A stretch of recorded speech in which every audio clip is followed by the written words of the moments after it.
What if I told you that your diet doesn't have to suck?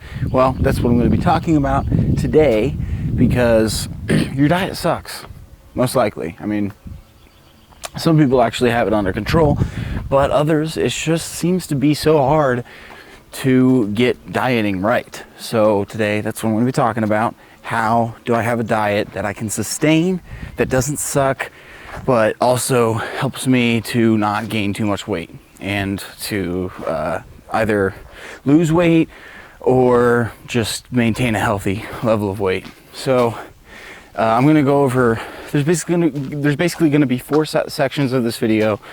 The first section is breakfast, second section is lunch, third section is dinner, and the fourth is snacks. So the first thing is breakfast. And for breakfast, I would really recommend doing something like what I do. Most mornings I have oatmeal with yogurt, peanut butter, and you need some sugar.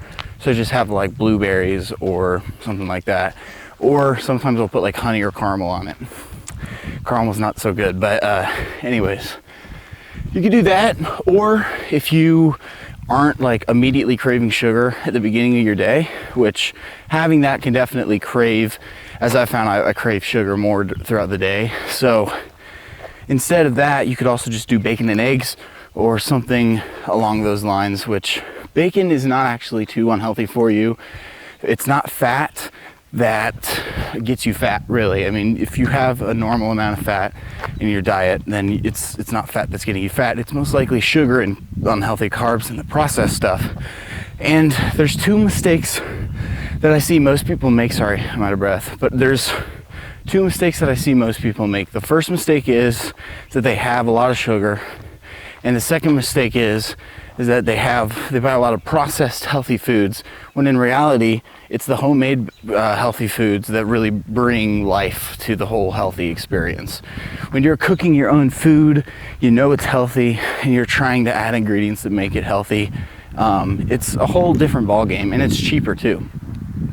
So that's what I do for breakfast. Either something that can can kind of help your craves in the morning for sugar, or just if you're not craving sugar, just have bacon and eggs, and that's perfect. The second thing would be dinner or lunch.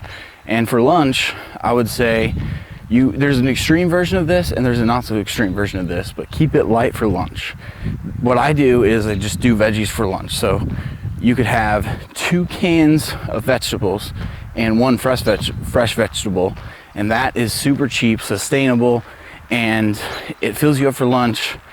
And then you can get on to dinner, and dinner, if you kind of keep it pretty structured and stick to your diet throughout the day, for the daytime, your work hours, then dinner you can actually have something a little bit more unhealthy, and still keep it good, but like you could have like steak and potatoes or chicken and potatoes, or you could even sometimes have processed food. Sometimes I just go all out and I have chicken tenders and fries for dinner, and that's okay, honestly, because I've kept it structured throughout the day, and it's enough time to where when I'm working out, I'm not going to feel like puking while I'm working out. So that's another thing you want to stay cautious of, is if you're working out with your diet, when you have splurges, when you eat unhealthy food, you want to make sure that it's enough time apart to your workout to where it's not going to affect your workout. Then we have snacks, and snacks is easy because there's so many things you can do with snacks. I mean, you could simply have an apple, a cheese stick, or yogurt or something like that for your snack. But you could also have like something that I like to do is I like to have a protein shake and like blend it up with ice or put it in a freezer, and it's kind of like a smoothie or a milkshake. And then you could also just do you could have chocolate covered bananas, just chocolate covered banana chips, where you like just slice bananas and then you just microwave chocolate and put it in the chocolate. There's tons of awesome things. Protein bars aren't too bad. There are some really bad ones, but there are also some good ones. And there's a lot of different options for snacks. So look up the different healthy snacks. I'll link some if I find some. And yeah, that's pretty much how you can keep a good diet Keep it consistent, sustaining, helps your cravings. And then obviously you can add a cheat day if you're working out. That's totally fine.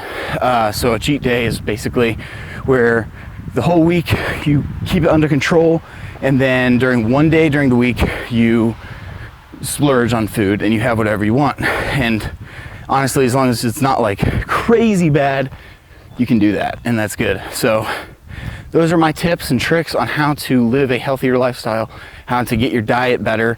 And so let me know if you're liking these one-shot videos. I'll probably make more of them. And then let me know what other content you want. Also, make sure to go on social media and post with the hashtag #NeverGivingUp. Tag me in your post. I will share your post and also give you some love and some positive feedback. And that's basically just so we can share in this journey of self-improvement together, so we can all get up at the same time and unify our powers together. So anyways, that's pretty much all I wanted to say. We're stronger together. Thanks for watching. Subscribe, like, comment, all that kind of stuff. And I will see you guys in the next video. Appreciate the watches and the views. Peace.